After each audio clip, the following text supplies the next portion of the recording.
kötü de kanka. Gel bir Beverly Hills'ı gezelim. Beverly Hills. Benim Beverly Hills. akrabalar var orada. Siktir git, nerede var amına koyayım? Beverly Hills'te. Nerede? Ne tarafında? Beverly Hills'in ne Bu tarafında? camiyi geçince sağda. James Goldstein. Aa, evin sahibi. Abi, James Goldstein. Saf evi git hayatını yaşa all ya. the way. Decide what it is that really interests you and Bro, then bunda niye alt yazıyı kapattık ya? Heh, dur bir daha açalım baştan. Ya tamam oğlum, bize ne abiden evine gel ya.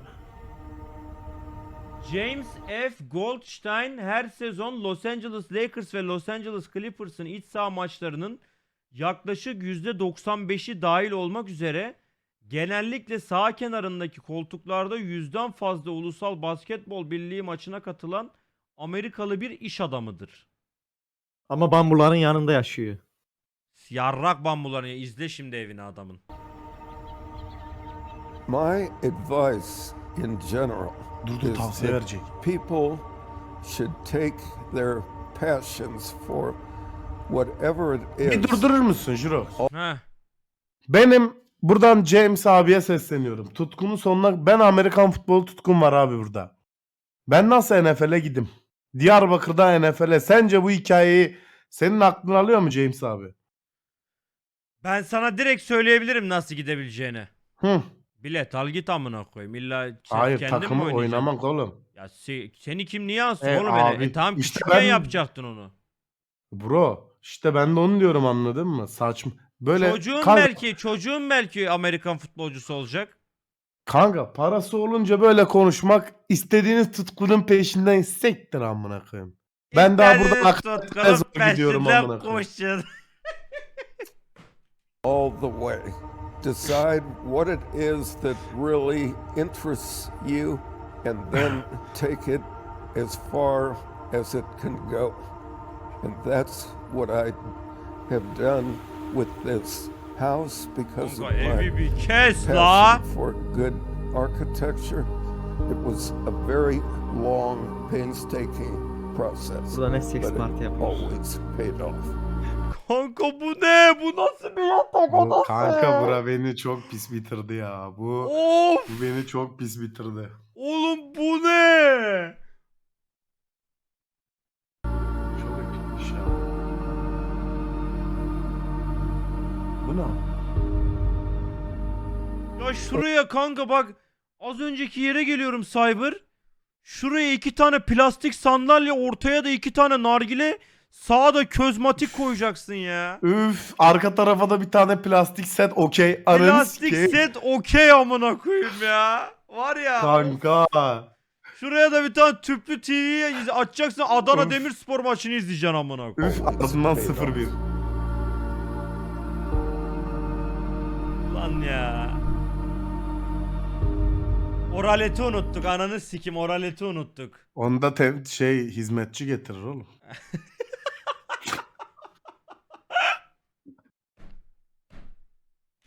Over the last 2.5 years, the success of our channel has led us to tour some of the best properties in the United States Vizyonunuzu sikim diyor. and around the world. But today's tour is unlike anything we've ever done before. The home right behind me, also known as the Sheets Goldstein residence, was designed by the world-renowned architect John Lautner, and it is without a doubt one of the most iconic properties in the world. Now, this home is not on the market, but thanks to its owner, James Goldstein, we're getting a chance to give the world a full tour of this one-of-a-kind property. And now, let's begin our tour. En sevdiğin yerini söyle evin, tamam mı Jrokez? Ama bir yeri söyledikten sonra başka bir hakkın Ama olmuyor. şu manzarayı bir kes amına koyayım. Evi siktir et ya.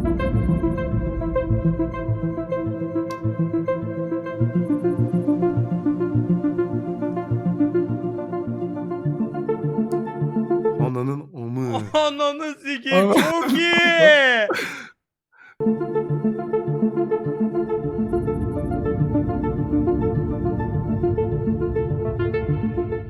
Kendi gece kulübü var evin.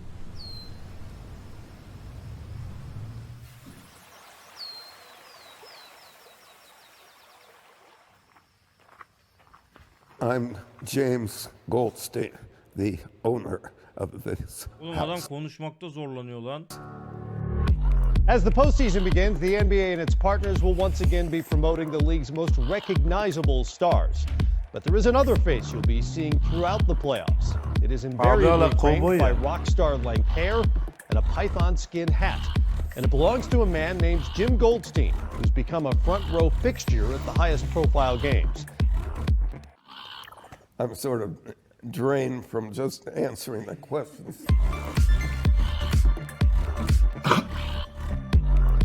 I had grown up in Milwaukee and was heavily impacted by the designs of Frank Lloyd Wright. Nefesim daraldı. I knew Aa, that kalp I ritmim bozuldu. wanted a modern house. I knew that I wanted a view of the city. I looked for a house for 2 years before I found the right one because I'm Abi bu kadar never zengin olsan one to 2x Alaturka'ya mı alsana çıkardın? bro. Ne? 2x alsana bro. Hayır Efes ne dedi? Ayıp lan salak cyber. Diyorum ki bu kadar zengin olsan Alaturka'ya mı sıçardın tuvalete mi? Valla istediğim her yere sıçardım. for amına koyayım. second best. And the minute I walked into the house that I now own, I knew that was it.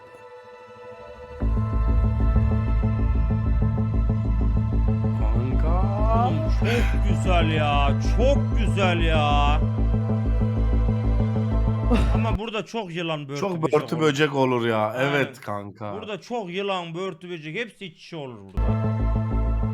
Upon arrival, you see a small part of this extraordinary estate, and over here we have Araba the da çok covered güzel carport. amına koyayım.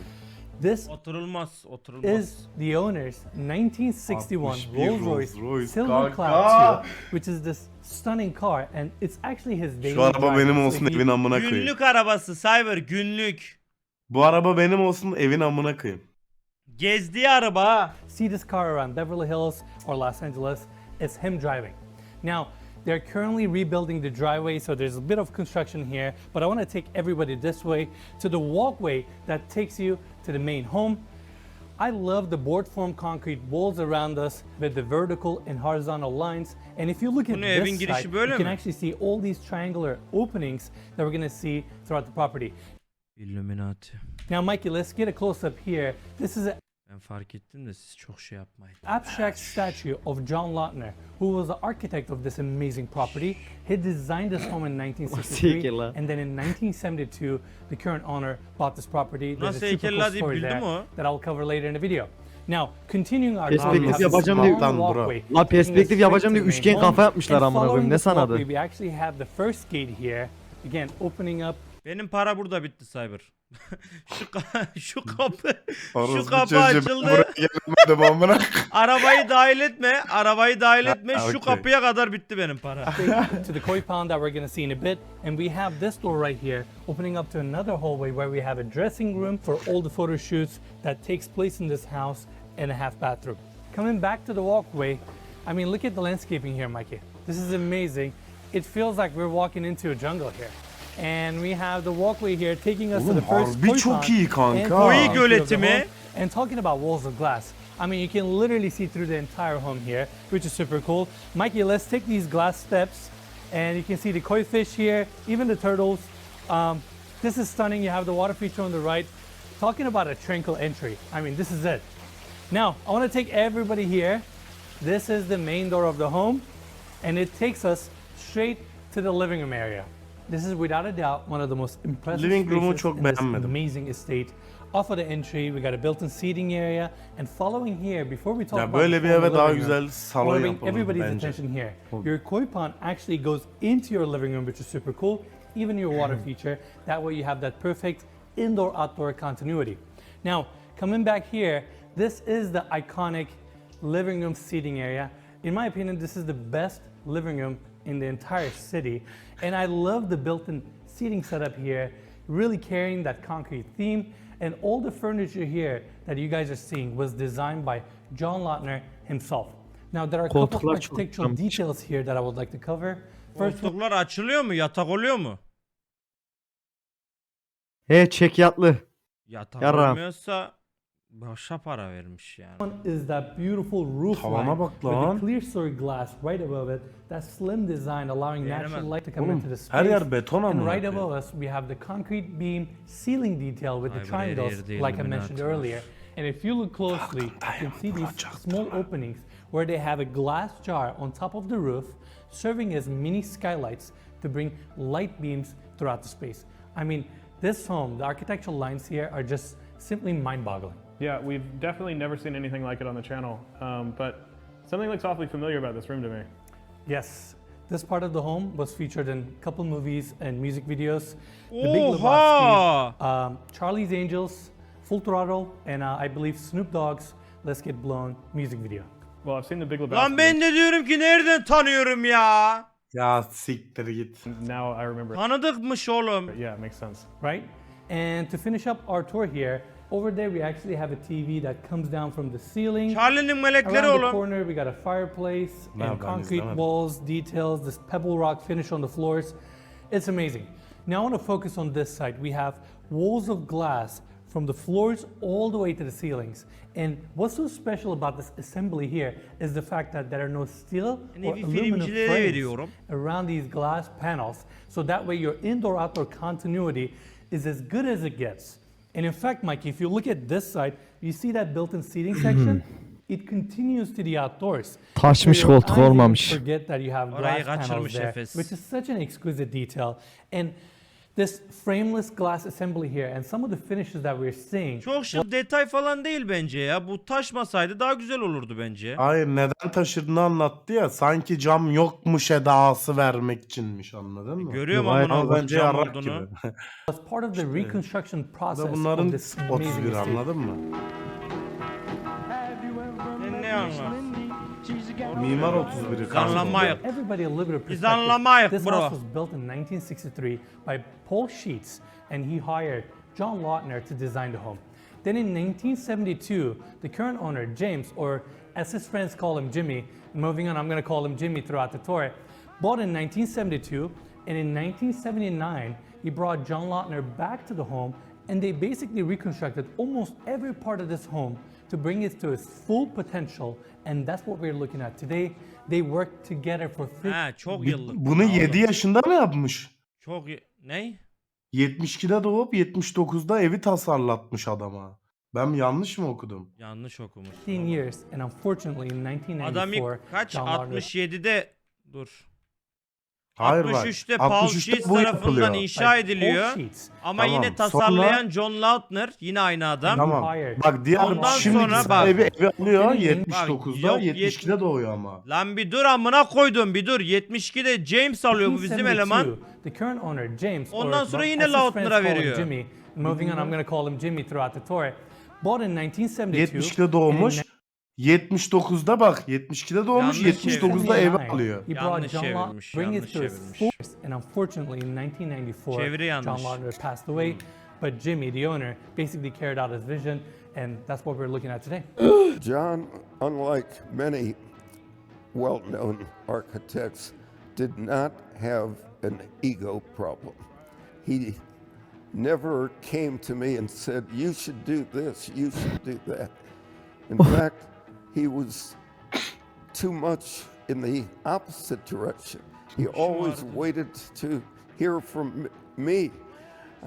I would have loved to have heard some of his ideas, but he always waited Dinlen for dayım me. sen dinlen I dinlen. was very aware that John Lautner, Yok.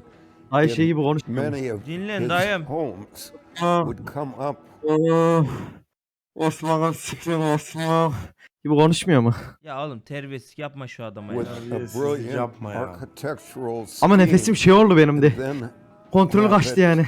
Nefesim manuel almaya başladım. interior designer. Ya söyleme anasını sikeyim işte ya. Kaç yaşında adam? Çok yaşında kanka. Yani düşün 72'de bu evi yaptırıyor adama. Bakalım neydi adı? James Goldstein. Kanka 82 yaşında. Adam Dayı evi bana bıraksana ya. adam 1940 doğumlu. Jrokez bu evi Şöyle bize de bıraktığını bir- düşünsene. Satıp Böyle de bir akaretlerde 2 tane haberi club var açarız. abimizin. Yani. Devam edebiliriz. Do some Abi daha things 20 that yılı var. conflicted with John's design. I wanted John to have the opportunity Abi. to design the furniture as well as the building. Muzaffer. The house, as brilliantly as it was designed, was a mess when I bought it. The floor was wall-to-wall green shag carpet. So that gives you some idea of where I started. Now, I want to take everybody outside, but before Hadi we do bakalım. that, can we pan up to the ceiling? Talking about those triangular details, right? Look at the hardware that they used to attach the glass panels to the ceiling. Triangle. Look at this frameless glass door with this triangular handle. So cool, right? And it takes us straight to the outdoors. The same pebble rock flooring that we saw at the interiors, they have it also in this amazing backyard space. Talking about an iconic roof line, this is it. I love the reflection of the water underneath the güzel roof lan line there harbiden. with the concrete finish. Abi. I mean, it's just so incredible. And we have the pool here. Deep end is on this side, zero edge. And if you look around the corner there, you can see 3 windows looking into the lower level that we're gonna check out in a bit. That's another iconic detail right there. Yeah. Now, Mikey, let's show everybody the amazing views that this property gets. This patio extends out, and a lot of you may recognize this corner because this house gets used for photo shoots, magazine articles, videos all the time. And it's a very iconic moment in this amazing estate. And it's honestly not surprising because look at the views here. I mean, you have downtown Los Angeles, Century City, Wilshire Corridor, all the way to Pacific Ocean. diyorsun ya? This is phenomenal. I mean, the views that this property gets throughout are just simply breathtaking. And another detail I want to point out here is the fact that there are no railings because the concrete floors actually elevate and kind of almost allow you to not go all the way to the edge. That way you take nothing away from these breathtaking views. Now, Mikey, let's take everybody back inside and we can actually take a look at the exterior facade from here. Güzel I mean, kanka. I love that roof line. And again, Adam evi almış, aynen evi almış, ev para kazandırıyor adama Cyber. glass for that indoor-outdoor continuity. Ne kadar almış? Söylediler mi? Before we 100 take milyon dolar. everybody towards the kitchen and dining area, Daha I want to fazla. Merceği show 100 milyon some of the dolar. photos here. Değmiş Jimmy, the değer. owner, Yani şu anki fiyatı 100 Soldaki milyon dolar. fotoğrafa değer kanka. Şu soldaki fotoğraf benim Şu evimde anki 100 çekilecek milyon olsa dolar ben de zamanında bu evi kaça almıştır Cyber? 4 milyon dolar falan. Siktir is git. famous for going to NBA games, fashion shows, and let's just say he knows a lot of people. And Why? some of the photos Why? that we're going to see Why? throughout the property are pictures of him with a lot of celebrities. So I'm going to run through some of the names here. We got Karl Lagerfeld, Bill Clinton, Soldakini de Rihanna, söyleseydin ya. Selena Gomez, geçti. Migos, is one of Rihanna, my Rihanna. favorite photos, Kate Moss, Kanye West, Snoop Dogg, Jamie Foxx. I mean, the list goes on and on and on. It's amazing. Yeah, you're missing Cindy Crawford also. Correct. Yeah. There it is. Yeah. You're right. And DJ Khaled on the back. That's right. Amazing. And we're going to see photos of NBA stars and celebrities throughout the property. Now, we are on the right-hand side off of the entry, and this is where we have the kitchen and the dining area. We have Çok seen a güzel lot lan of mutfak. dining rooms and kitchens on this channel, Bayağı but we modern. haven't Oğlum seen güzel one ya. quite like this. I mean, look at the setup Vay here. mısın, We have a maske ya. built-in dining room table. Again, Cyber designed by vazgeçtim lan bu evde börtü böcek olmaz. Olur bro. Giremez. Nereden girecek ki? Yan böcek bu. Her yerden giriyor. Doğru Amına söylüyorsun. koyayım John çocuğu. Lautner that says 8 people, and right above that we have this massive skylight that is motorized. Doğru So with a söylüyorsun. push of a button, you Aa, Aa, buradan girdi bile. al Bura işte. girdi. Şu an 5 ben Aman saydım. böcekleri, kertenkeleler, Yeah, and you helikopterler, said, this is all custom çatal made by John avratlar Lautner. hepsi girdi oradan. Çatal If you avratlar. look down at the carpet, it's actually cut around with these slabs of concrete. Hepsi girdi oradan. So I thought that was kind of mind blowing when I saw it. So I guess if you ever want to change your carpets, Oğlum, you halı have to değilmiş kind lan, of yerdeki disassemble de the whole thing or taşmış. just cut them out. I guess work around it Yeah. is a way to Bak. say it. Ya bir şey Salonda da vardı dökersem bundan. üstüne Cyber. Emer. Anasını sikim. Bir tane daha usta taşla değiştirsinler. Also, ama. Mike, can we Bedava talk taş about the sokakta. massive glass walls? Bu eve really? raid atalım Looking bugün. at the amazing views again. Jimmy wanted this home to be really connected to the outdoors. Cama And even in your attı. dining room O area, camın you diye accomplish ne it. lan? Now we have the Efe seni şu cama bir dayasalar birisi mesela seni. Yalatarak temizletirler nefes. He. Nasıl olur?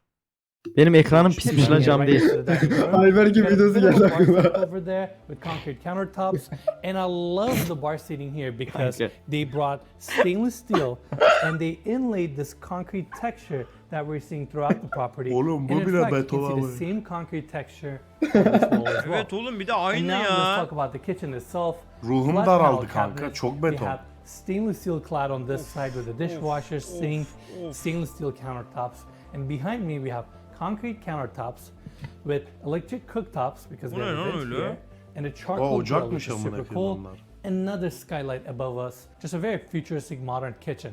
Now let's go around. Oğlum evin By the way, ışığı we have mükemmel ya. another door here opening up from the entry of the property. That way you can come in straight to your kitchen. And continuing here, we have a pocket door. Cyber bu evi bir yağmurda hayal etsene.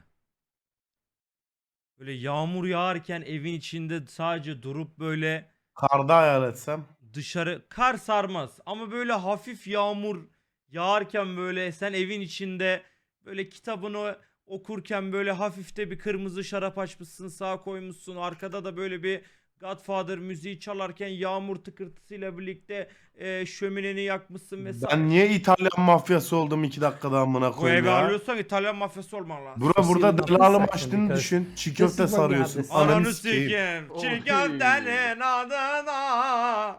Second seating area. Yağmurda mı Super cozy yağmurda değil mi? Oğlum mekana bak. Bro yağmurda değil. Çok room, iyi. we have the sevmiyorum. built-in seating area here. Above that, you can actually see the projector because right on the other side, we have a Burası screen yan coming down sabah from the oldu. Bak ceiling, and this is where Jimmy watches his NBA game, kicks back, relaxes, and again, super cozy room with a fireplace around the corner. Now, this door opens up to a powder room with the coolest vanity setup. Ben bu Bak, tuvalete glass girmem. Jrokez roof. üçgenleri I wanna gördün point mü? that out. Her And now, yerde, Mikey, her let's get yerde. everybody outside. So, I've pointed this section earlier, but this is that exterior hallway that takes us to the guest suites. We have the first one right Oha, here. Of koridora course, bakın. the whole exterior facade of this guest suite is clad with glass. Oğlum, aynı king-size odası gibi beds Bu ne lan. set up, oğlum misafirin gizliliği yok ya. wood-clad ceilings, mirrored walls, Öyle and olmaz. around the corner we have a full bathroom for this guest suite. Orada Buraya öyle gelen bir şey yok. misafirler Here gizlilik we aramıyordur have burası. the Bence de second one, aramıyordur. Rahat ol. Pretty much same finishes, and around the corner, this one also has a Osman. full bathroom. Osman. And continuing our tour, the same wood cladding that we've been seeing throughout the interiors of the property is actually brought to the exterior as well. And now we're back at the formal dining room area. Now, Mikey, we got to talk about this detail. They have a scale model of this amazing estate. The finalized version is a little bit different than what we are seeing here. And down below, we have this part of the home, which is this incredible art installation that we're going to see later in the video. Oğlum Now, the neler first floor of neler this var property ya. is spectacular, but what's behind me is even better. Ananı sikeyim.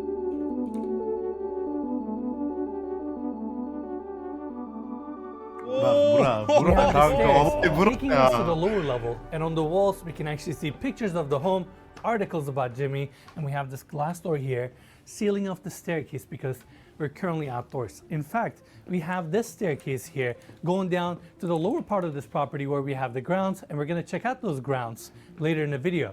Now, I want to take everybody to this exterior walkway, beautifully landscaped. Koridorlar evin dışında And I olması çok love those ilginç değil mi triangular ya? wall Evet. sconces that we have on the walls.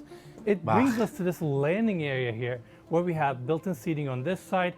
And going through these sliding glass doors, we go into the primary bedroom. You may have seen this room on TV shows, magazines, or even social media. And I'm going to say this, without a doubt, this is my favorite primary bedroom suite in the entire city. This room is so iconic. There are so many architectural de öyle details oldu Enes here abi. that we're going to talk in a Müthiş bit. abi, But first, I want to gerçekten bring müthiş. everybody's attention here. Now we Net gizli bir yer var burada. Bu evde silahlarla dolu. Ya yok ya bu evde öyle bir şey yoktur oğlum. O eski izlediğimiz Yoksa evde... beni de siksinler kanka. Bir tane kitabı ya da abinin bir resmini çevireceksin böyle taştan bir yer Bu açılacak. abide öyle bir şey %100 yoktur oğlum bu abide Var ya. kanka. Ya Bütün yok. Sene iniyor amına koyayım. Lan bu Adamda abi öyle bir kovboy insan şapkası değil. var. Bu abinin öyle bir şeye ihtiyacı yok. Net vardır Lan bu arada. oğlum Fotoğraflar adamda full- kovboy şapkası var amına koyayım. Kanka çok elinin altında bir revolver'ı vardır o kadar. Bence var We ya have this şarap built-in mantı seating falan area var here altta. Bir şey with bu the burada built-in gizli bir coffee zindan tables. net And var. again, talking about Niye those dağın içine triangular yapsın oğlum evi details. yoksa? This is it. Doğru And fantezileri right olan bir behind me adam we have olabilir. panes of Yatağın şekline bak Cyber çabuk. Bak şeylere bak cam. Ellerim memati. glass that connects you to the outdoors where you see your amazing views. But we'll Kuş sıçsa ne olacak?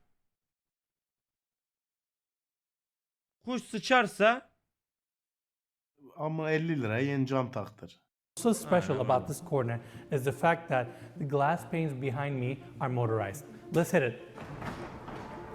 Onun Al. And just like that, with a Böyle push of a oluyor işte button, you can sıçınca. actually open up these massive pieces of glass and connect yourself Kanka gece straight to the sivriler, views. bütün And again, böcekler, this is her yer, another her şey iconic giriyor şu an moment içeri. in this amazing estate. And there you go. You have the entire city in front of you, downtown, all the way to Pacific Ocean. I mean, this Gerçi is camda amazing, Mikey. kimse I don't know what izleyemez else to ki say. kanka, Now, let's amına koyayım, continue daha our tour. üst- We have some Her şeyden built-ins here üstte with amına. concrete countertops, Çok iyi sink in lan. the center, open shelving, and Gerçek. right next to that, Sineklik taksa ya bu camlara. Ya bir sikleri git we have the salak king mısın? size bed, and even the bed coverings here and kind of the design matches the furniture setup that we saw at the living room. Fully customized. That's right. Now right across from Oğlum the şu king size yatakta bed, yatsam bütün we have the şehre floor frikik mounted veriyorsun amına TV, koyayım. and behind Ama that, of course, kanka boynum böyle bir ev bunu Yere izleyeceğim diye sabitle. ya. Ya oğlum bu televizyon Ya ne burada bu- böyle ya? Kanka bu Olmamış, çok Yukarı kötü olmuş kalkıyor. şu an. Yok o yukarı walls kalkıyor. E hadi facing the bakalım incredible kalkıyor mu? views, and of Hayır course oğlum, we yere have sabitlenmiş automatic ama. shades Yere sabit throughout oğlum bu. the bedroom as well. Another Her şey detail, kalkıyor amına look at koyayım, the bu da roof kalkar. line above us. That's the patio that we were on Olmamış earlier. televizyon, And alınmaz. that's the section where it raises. Okay. We're right underneath that. How amazing is that? Yeah, that's pretty cool. Now, behind me, we have a built-in desk with a floor mount stainless steel chair. I mean, look at these details. Yeah. It's incredible. Ben Keep oraya in mind sığmam. that like everything we're seeing around here was Çok designed klas. either in the 60s Sana or bir in the armut koltuk 70s, lazım. right? 70s, maybe at best 80s. And a lot of these things are original, like these automatic shades and these Motorized Oğlum o doors. nasıl motorized doors, çubuk everything. tutuyor? So imagine this house in like the early 1970s, just how insanely futuristic it was. We're mind blown now. Yeah. Can you imagine back then? It's just phenomenal. And these concrete columns are set back. That way you can have walls of glass facing your views. Now, this part is really interesting. So we have some drawer setups here with concrete countertops, and even the veins on the cabinetry İşte are kesin matching. oradan gidiliyor. Right on top of Soldaki that, kapıdan you can actually bahseder. see Jimmy's hats. He's known, or he's Şimdi famous sana for wearing inandım. hats. Şimdi O sana above soldan that, bahseni Mikey, anladın those are mı? the three Şimdi inandım. windows in the main pool facing the primary bedroom suite. It's pretty incredible. I actually saw a photo downstairs. Of Ya a young havuzun Brad altında Pitt. bir ulan var ya. Yeah, I feel like everyone's been here, you know? That's right. Now, Mikey, let's continue our tour. We have the water closet on my right-hand side. This detail might be one of my favorites in the house. Right there, you have a reader because this is a built-in scale. And that's how much I weigh, if anybody's wondering. or curious. Oha. Keep me off that Ev thing. seni tartıyor la. Now, we have the built-in closets Buna niye bu here. kadar Jimmy's düştük ya? famous closet. Çünkü And with a push of a farklı. button, you can activate the motorized coat hangers. That way you can actually circulate the clothes within the Abinin de closet. bir tane Really normal nice bir şey detail. yokmuş We maşallah. have our first vanity setup Kemal'in here evi with a gibi floating amına mirror, koyayım. TV Harbi. on this side. And what's behind me, or now in front of me, might be one of the most unique architectural details of this home. This glass vanity design with the fabrication, and even your side mirror is so futuristic. And Mikey, I know you're going to ask for this. This wall-mounted faucet design is actually touchless. Let's see if I can actually manage to turn it on. Oha Water drains bırakayım. right there. Kanka Have you ever çok seen güzel anything like ya. this before? I have not. This is incredible. Adam offshore'da Just su really get geldi a lan. close up for the Kanka people. çok Yeah, I was gonna güzel say I don't think ya. we're ever gonna top this vanity Oğlum bu moment. fazla No, I don't think zenginlik so. lan. All right, let's continue Kanka, our tour. We ya have bak granite yine floors kıskandım. here that goes all the way into this wall. Bir de işin komik tarafını söyleyeyim mi? Hı. Bu ev 100 milyon dolar. Yani milyarder adam için Walk-in shower. Yani şu Yeah, evi body Jeff space, Bezos alsa front parasının fixtures, eksildiğini And hissetmiyor even ya. the roof assembly Evet. here is all glass. Again, that indoor-outdoor flow, and you have Benim an canım outdoor 50 shower liraya around düşse the amına corner. derde Also, giderim. another detail, Mike, I want to mention. Throughout the home, there's no plaster. There's not a single painted surface. Every single interior clad is raw. Concrete is raw. And you have steel, Mafik then you have neler neler kaçırdın bir bilsen. Kaçırmadım 15 dakikadır falan izliyorum. Çok fena ev, çok fena ev. Mafik gizli mahzeni gördün I mean, mü? think about that. Gördüm. They managed- Havuzun altına Evet. koymuş. Hayır o dolaptan Ay, girdi o ya. dolaptan Tamam abi, giriliyor bu kanka alttan aşağıda. giriliyor, aşağı havuzun altına iniyor işte. Ben yakaladım Kesinlikle. onu. and a home like this without using any paint. I mean, it's crazy. Yeah, it's insane. And a lot of times, like concrete homes kind of Bak feel Jrokez, cold. burası But da I think acil kaçış. all the Bak wood bir in tık here, yüksekte everything- diğerlerine Bebeğim göre ama zemin. acil kaç ne? Paraşüt takıp aşağı mı atlıyor amına koyayım? warms it Tak, up. It's oğlum really böyle kind bir of evin unique olsa way. acil kaçış Aynen. yapamaz And I think mısın? this indoor-outdoor continuity Ben net really plays a yapardım huge böyle role bir with evim that warmth. olsa. Now let's talk about what we have here. This Ne is var like abi a burada? Bir şey yok. patio space dedicated for the primary Aynen bedroom oğlum, suite. zayıf Staircase O goes up çıkıntı to the boşuna orada ground. olmuş We have a olamaz. staircase here going down to the grounds, and with a push of a button, Yapma.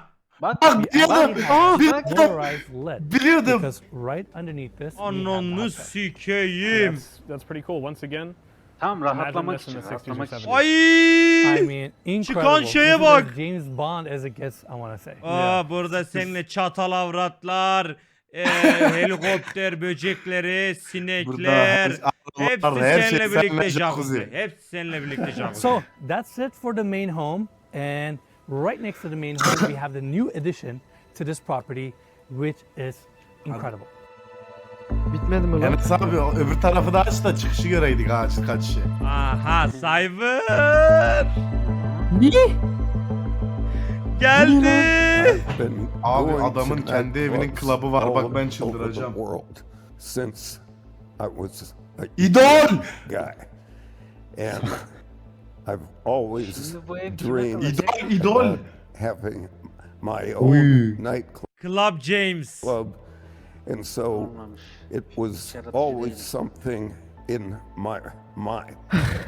Every time I go to Paris or Milan or Moscow, I'm heavily impacted by the Jrokez, excitement durdursana bir. at the night. Heh. Ora benim olacak, sakso patso. Sabah patso, akşam sakso kanka. Ya bir siktir git, ne diyorsun bro, sen terbiyesizlik O ne yapma amına artık koyayım? ya. Sakso patso ne kanka, sen ne şey, hangi tarikata üye oldun sen amına koyayım ya? Ne diyorsun Kanka sen bu- ya, terbiyesiz insan ya. Bizim O Muti ile adam en büyük İstanbul'a planımız oğlum geldiğinden bu. beri Bu bizim Muti ile en büyük nedir planımız ya? oğlum ya. Nightclubs. Manyak and mıdır the amına koyayım? enthusiasm, which is night and day from what Patatesini ye, happens siktir git in Cyber. Los Angeles. So very definitely Saksoyu anladım one da of Batsu'yu my anlayamadım. goals in creating this nightclub was to do something to help the night scene in LA. There have been many parties here and many good parties here. But I would have to say that Rihanna's birthday party, when the club wasn't even Ne finished diyorsun yet, ya? was probably the highlight of all the parties. Rihanna'nın doğum gününü burada kutlamışlar Cyber. Oğlum bir de Ama aynı fotoğrafı evin gördün mü? Aynı evin yan tarafı kanka bu. Welcome to Oğlum. Club James. Now, this is the grand entry. I love this modern staircase design. And if you look at the bottom of the threads, you can see the nice taper to it. Stainless steel handrails with glass railing. And the concrete textures here with the Her yeri walls and beton angles are so futuristic.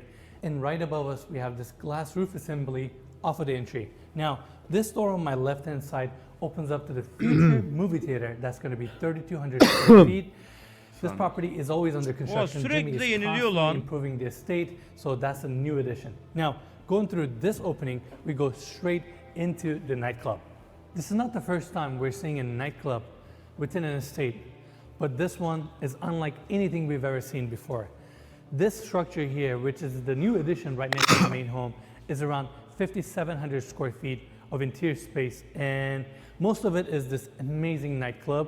We have kind of like your dance floor here with the stainless steel floors, built-in seating. Again, a lot of those triangular angles throughout. Oğlum ben bir şey diyeceğim. Tek ben aşık olmadım değil mi eve? Yani bak Kanka, çok fazla vallahi. izlemişizdir böyle evler vesaire.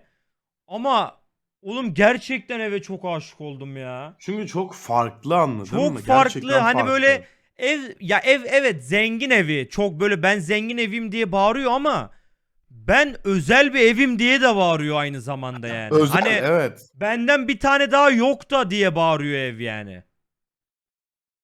Çok fena And of ya. course, walls of glass again facing the breathtaking views of the city. Now, some of İlk defa böyle evim olsun dedim. Evet abi bak tam dediğin şey the ya. details of this nightclub. Bu We eve have çöp function yazanlar one, ne top of the düşünecek line çöp audio yazıyor system acaba? throughout, massive screen Onu on this merak side ettim that we're going aga. to see in a Onu bit. yazsanıza bana. Same concrete textures are also here, and you can actually see the Yani board form şey demedim Cyber. Ya bu da gösteriş meraklısı diye bir şey çıkmadı ağzımdan yani. Hani her şey Kanka, olması gibi yani. Olması Söylediğin her gerektiği şeye gibi. katılıyorum.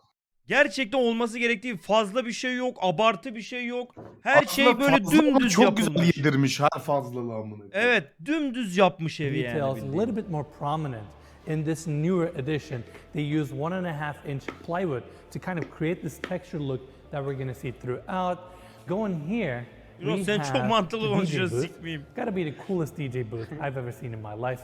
It looks like you're literally kabinde controlling bak. a spaceship. Yeah, it's really cool, really futuristic, and I've been talking throughout this tour about imagining this house in the 60s and 70s, but this was built recently, right? Yes, this part Ama was bak yeni inşa built in the ettirip last diğer 10 evin years, mete give or şeyini take. korumuşlar anladın Evet. mı? We have a really cool Betonlu picture onun of şeyini. James Goldstein here, Jimmy.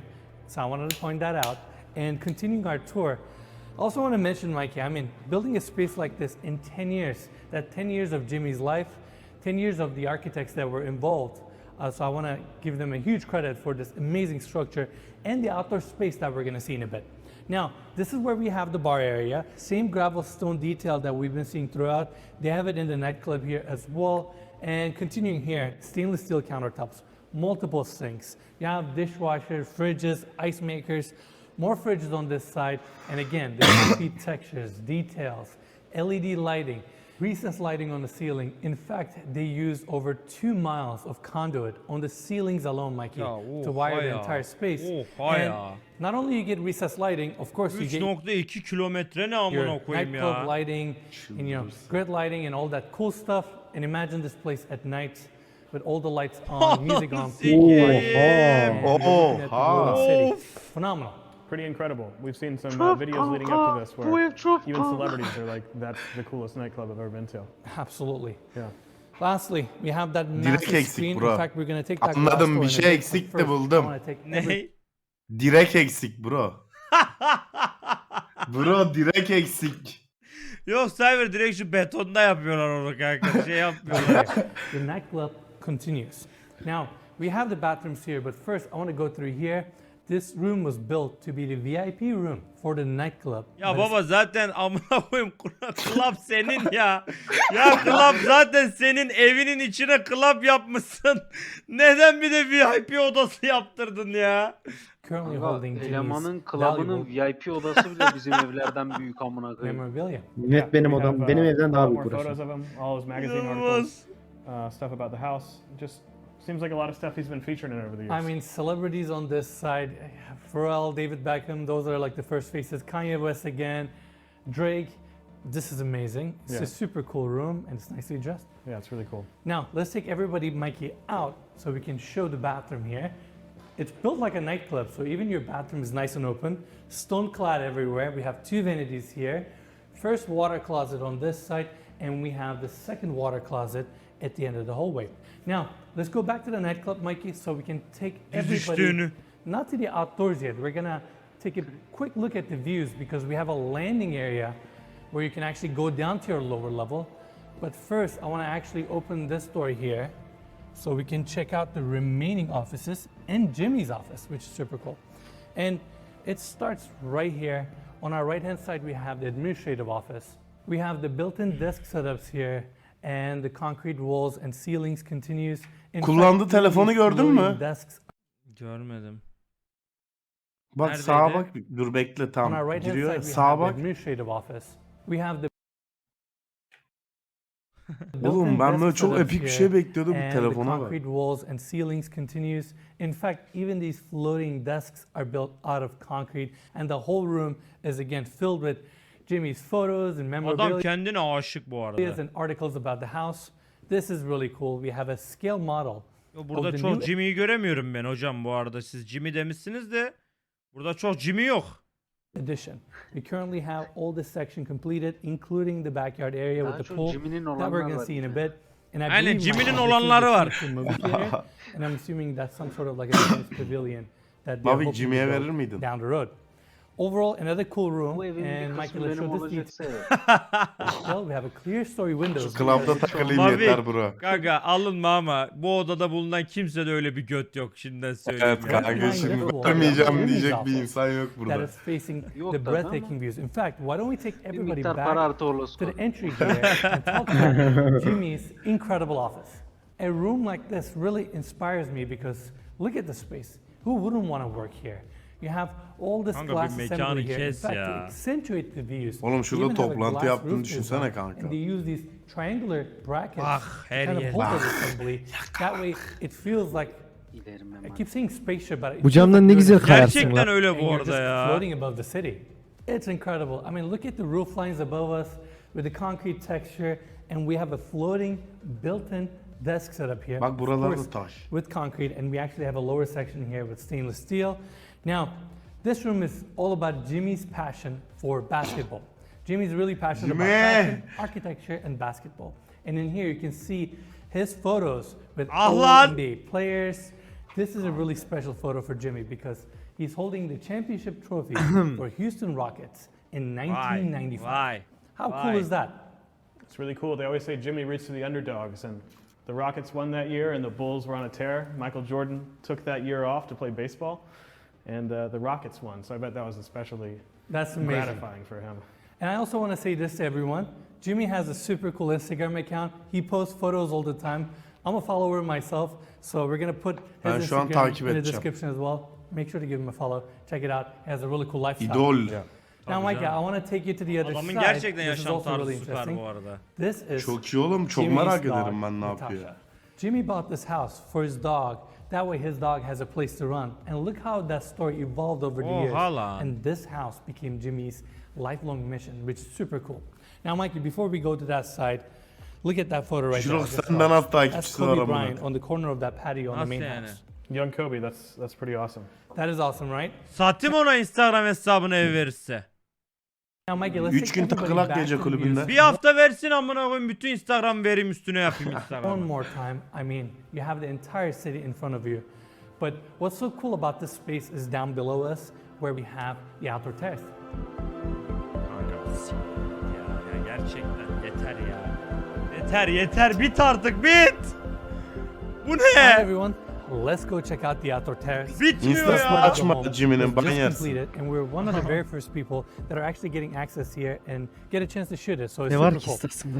This part of the home really takes Osman. advantage of the amazing views. We have the pool on our right hand side. But first, I want to start our tour here. James Goldstein. At the end of this wall, we have a half bathroom for this level, and right in front of me, we have this outdoor dining area with a built-in concrete. Ulan bu dining bile beton area. Above be. that, you can actually see the line of recessed lights going all the way to the lounge, space heaters, built-in Adamın takipçisi speakers, 2K arttı. and over here we have the lounge area. Furnishings are pretty much the same style that we saw at the main Şey house. yazalım mı Jrokez? Everything is Please. nicely uniform. Evine gelip bir We şey have yapabilir miyiz? Please. Video çekebilirim. Please. concrete Please walls, help us. TV on that side.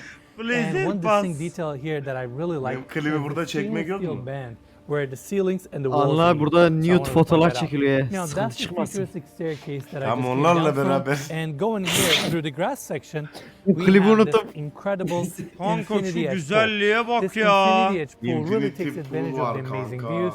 Almost runs the entire length of this outdoor terrace, and the same pebble tech Ama finish börtü, details that we böcek did yine see throughout her the yerde. walls Her and the yerde, floors. her They yerde. also brought that detail here, and in Bak. fact, finer pebble tech finishes were Oo, her used yerde. inside of the pool plaster. Oğlum, We have the steps temizlemişler around the şeyden corner önce. there Temizlemişler with oğlum the lounge çekimden chairs, önce. and on the other Bak bir side. saat sonra bak buraya neler neler var. we have Çekimden the önce bu spot eve that we're 30 gonna tane see in a bit. temizlikçi Mikey, girmiştir let's take minimum. everybody this way. Tabii Off of the canım. staircase, we have additional patio space with lounge Tek chairs. tek böcekleri and yakalamışlardır right on the other side, cımbızla. we have the outdoor Bence bar. sadece bu Now club this tarafına bar 30 is tane built girmiş. in a Ne way dedin o şey? that almost replicates canım. the bar that we saw at the nightclub. It's a little bit smaller, but it has same commercial grade finishes and appliances that we saw at the other bar, sink, all that good Müthiş. stuff.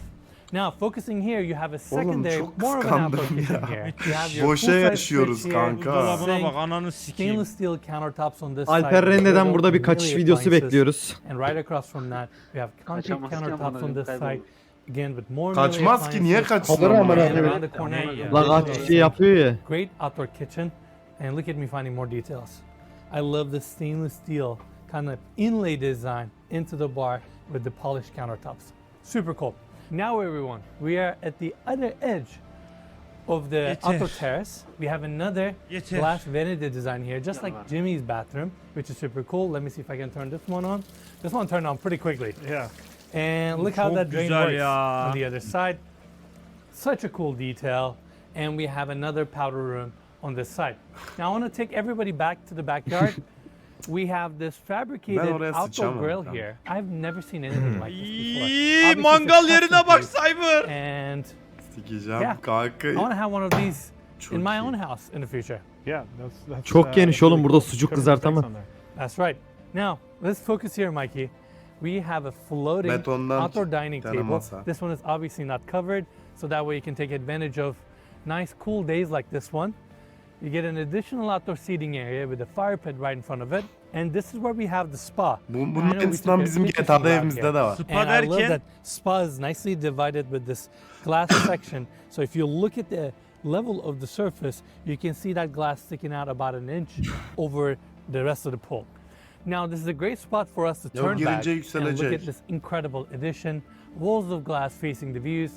That's Jimmy's office right there. You have the nightclub on the other side. And they rent out this space and the main house for photo shoots, movies, events, and we'll make sure to leave their link in the description of this video if anybody wants to inquire any information. Kaça Now, that's it kiralanıyor for bu the ev terrace acaba? and the nightclub and the offices, but we got something very special right on top of this addition. Ama helikopter Bak. almasını. Bak. Tenis. İşte bu This tennis detay court, beni without a bitirdi. doubt, is one of the best in the city, and it's not hard to understand why. Because as you're playing tennis here, these are the views you're looking at. Jimmy, the owner, he's a big tennis fan, so he wanted to have an amenity like this within his Jimmy de estate. karar And keep versin in ne mind, feni olduğunu this ya. property is located Topu on the atan hillside, alır. so it's not easy to build a tennis court Yarrağı this yedi topu size atan. within the hillside. So big Yeni congrats top to them. aldılar. Los Angeles'a inmek while I'm zorunda up here, amına koyayım. obviously these are great because it's one of the Gelecek highest yere. points of this estate.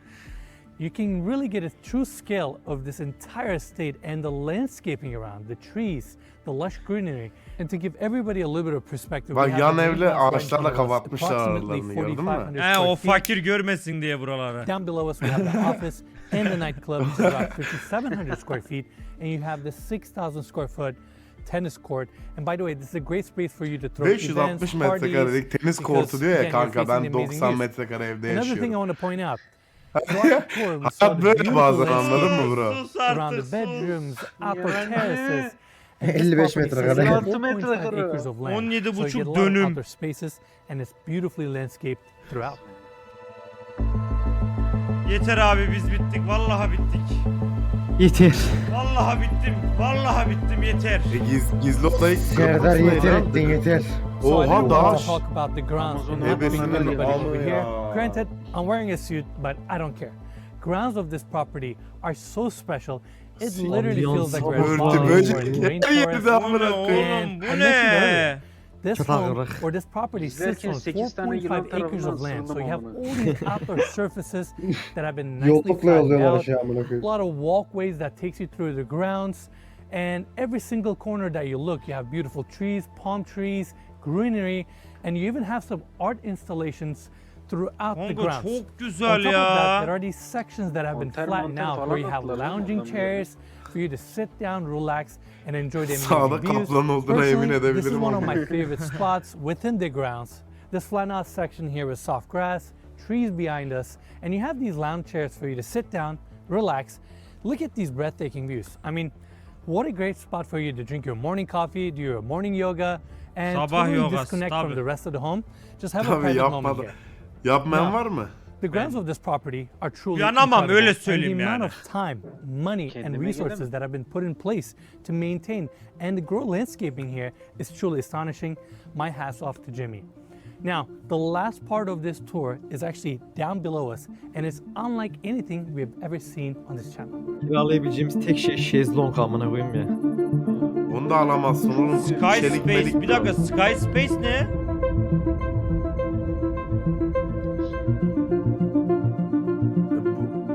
Amacı ne bu?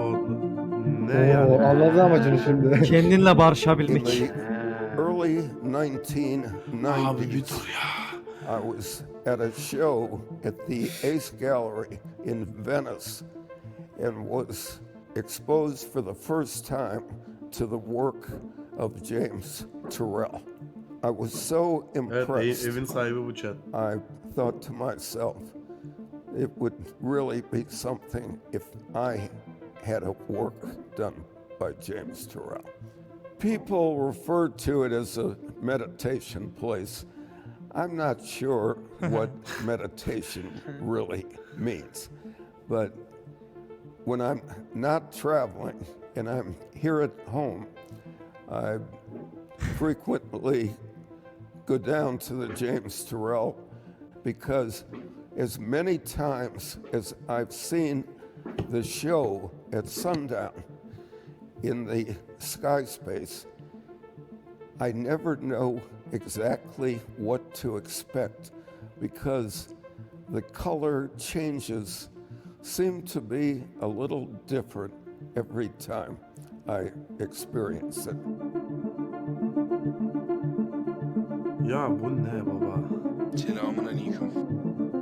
Ya bu Now we're at the bottom of the grounds, and what's behind me is something I've been talking about throughout İzliyor this bir de, episode. Let's go check it out. So we have this walkway here bringing us to this concrete structure that literally looks like a bunker. In fact, this Jrokez, building was bu ne biliyor designed by musun? James. Bunun altında silah deposu var gizlemek. ya Cyber sana göre bu evin bu ormanın altı silah amına koyayım sana göre. Bu ormanın bu bambuların her yeri silah sana göre ya. Anladın mı? Net bir yerde Ne ya var. bu amına kodum Amerika'sına silah pazarlaması buradan mı gidiyor ya? Kanka, kesin bir yerde var da nerede acaba ya? 17 dönüm diyor. Neymiş kanka, ya? bence Ama fena olabilir. fikir değil. Fena fikir değil. Turrell, 17 dönüm and it is one kanka of his yani. skyscrapers. Oğlum o değil, direkt Let's go mahzen inside. vardır amına koyayım burada. So we Solu niye açmadı? Bak. Ya. Bu bambu değil ya. Bunun adı ne amına koyayım? Siktir et.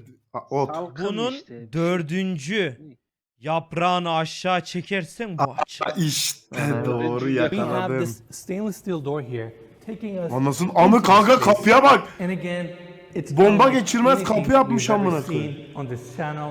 We have the concrete floors here with this floating effect, and right in the center we have this built-in bed setup. Solda bir şey Bu var. yatak throughout the açılıyor, room, you abi can see the çıkıyor. mood lighting that seeps through the dışarı floors çıkmaz. and reflects to the walls. You can change the Silah color of the sesi, değil mi lighting Rafik? here as well, and they have buradan even adam işte sound şehre effects sıkıyor amına to kind of Jrokez, enhance the durdur illusion of bir. this Durdur amazing bir. sky space. Jrokez.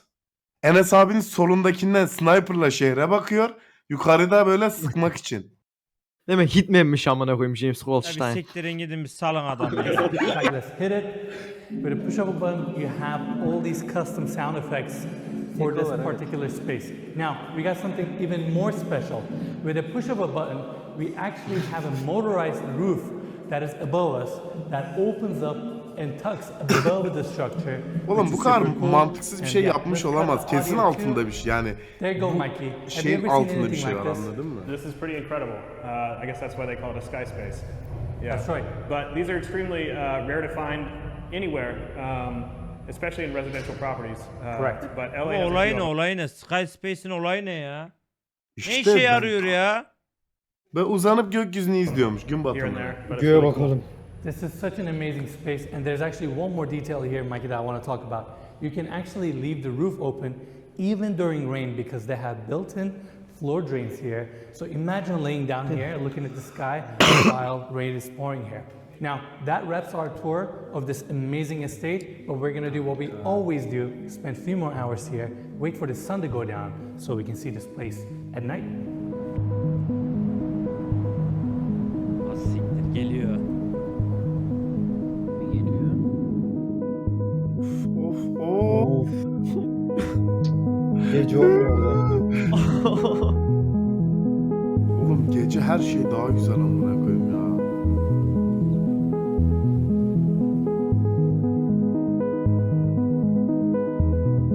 Ananı sikeyim. Valla o balıklarla birlikte yaşarım ben ya. Balık buna mutlu mu sence Mafiki? Önce bir ona soralım. Kanka. Clark James mi be?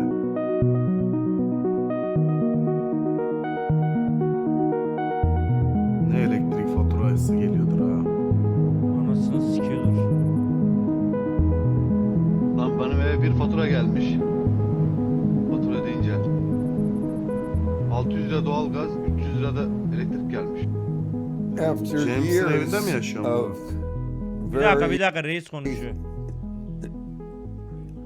hard Konuşamıyor work ki. of getting the house to where it is now, I couldn't imagine having the house fall into private hands and not knowing what would happen to it. And so, for quite a long time, I envisioned the house belonging to some public entity which would continue my willingness to have public tours here and having it open to architectural students and hopefully having it be an inspiration for good architecture and landscaping in the future in Los Angeles. Do you have any advice for anyone wanting to get into architecture or just wanting to pursue their dreams in general? It's very broad, kind of philosophical, but I just thought I'd ask you that to wrap this up. My advice in general is that people should take their passions for whatever it is all Şimdi anlamlı oldu işte Cyber. Şimdi anlamlı oldu evet. the way.